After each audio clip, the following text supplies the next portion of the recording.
I don't really know what to say about this, but every now and again, you're introduced to an experience that completely blows your perspective on what it means to play video games. Sifu is one of those. Now, the perception of gamers in recent years, it hasn't been great. There have been addictions to Fortnite, Apex, Warzone, sweaty players on Rainbow Six Siege, and cash grabs and things like Outriders, and failures like Battlefield 2042. But every now and again, there is sheer innovation. Fighting games have come and gone for decades. Marvel vs. Capcom, Tekken, Mortal Kombat, all of these have survived the test of time, but what they failed to achieve was a thrilling single-player story experience. Sifu is in some ways a spiritual successor to the studio's first game, Absolver, a fighting game that prompted me to build my first gaming PC a few years ago. A former Games Critic Award nominee that lost out to Injustice 2 in 2016. A damn shame. Absolver drew me in with its unique combat and customization, but sadly fell short with the player base asking, what's next? And a lot of technical difficulties at launch, SloClap released a free co-op DLC called Downfall, but eventually started developing something new. Now, Sifu was not what I expected, and the initial launch material captured the magic of old-school kung fu cinema and modern-day heavyweight fight scenes that a lot of action lovers have come to expect. Watching the gameplay for the first time, I saw hints of Absolver, even catching an Easter egg of the masks the prospects wear, a super cool nod to a game that I had dedicated so much thought to. But watching Sifu didn't do an ounce of justice to its ingenuity compared to when I first started playing it, both in atmosphere and gameplay. The opening level is a gentle introduction into how you could feel like a badass.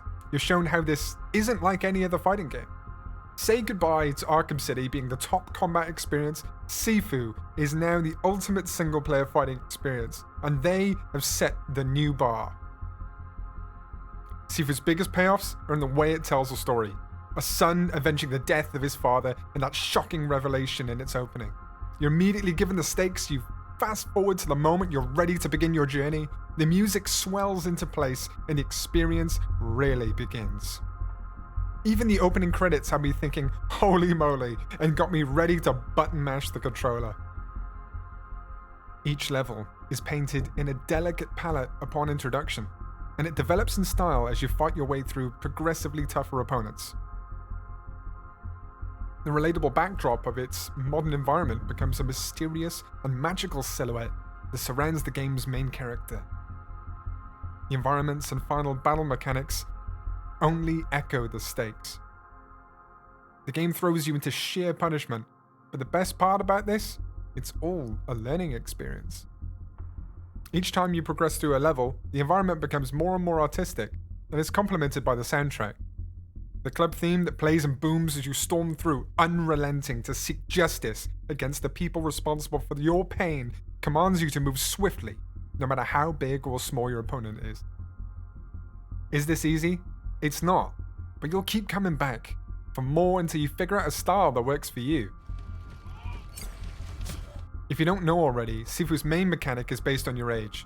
At the beginning of the story, you're bestowed with a magical item that grants you the ability to return to battle after death.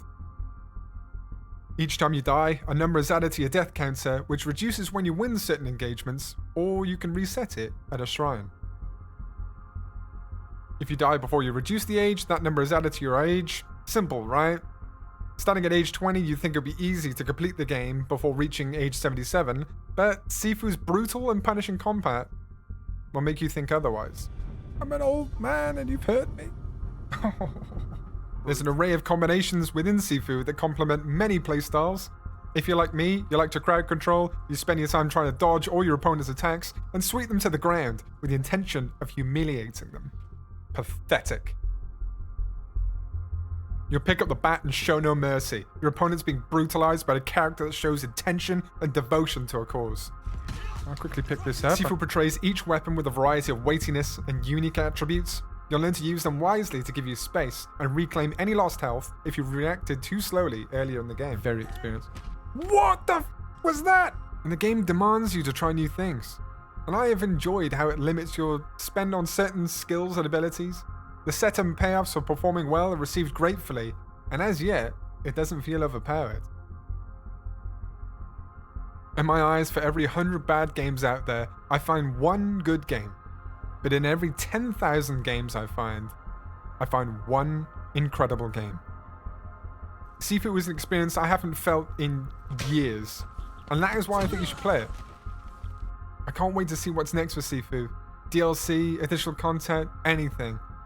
But for now, I'm just gonna try and complete all the levels without dying. Not an easy feat.